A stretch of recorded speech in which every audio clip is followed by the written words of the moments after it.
ఇవాళ అన్ని వర్గాల ప్రజలు కూడా తీవ్రమైనటువంటి వ్యతిరేకత అసంతృప్తిని కలిగి ఉన్నారు. ప్రధానంగా రైతాంగ ప్రజలు. కరెంటు కాడ వైఫల్యం ఈ సర్కార్ది, నీళ్ళు ఇచ్చే కాడ వైఫల్యం.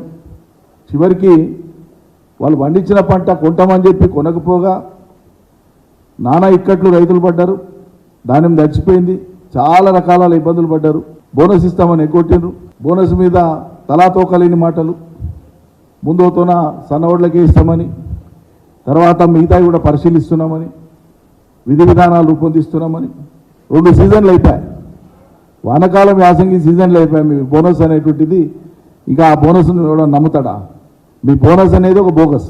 కాంగ్రెస్ ఇచ్చినటువంటి రైతులకు బోనస్ అనేటువంటి ఆ మాట అయితే ఉందో అదొక బ్లఫ్, అదొక బోగస్ మాట. మీరు ఇంకో అదనపు బోనస్ ఏమి ఇచ్చిందంటే రైతుల మీద లాఠీచార్జ్ చేస్తున్నారు. సర్కారు వచ్చిన 6 నెలలకే రైతుల యొక్క డిమాండ్ల మీద రైతులు సంఘటితమై ఎక్కడన్నా కూర్చొని ఏదైనా ప్రభుత్వాన్ని అడుగుతున్నారు.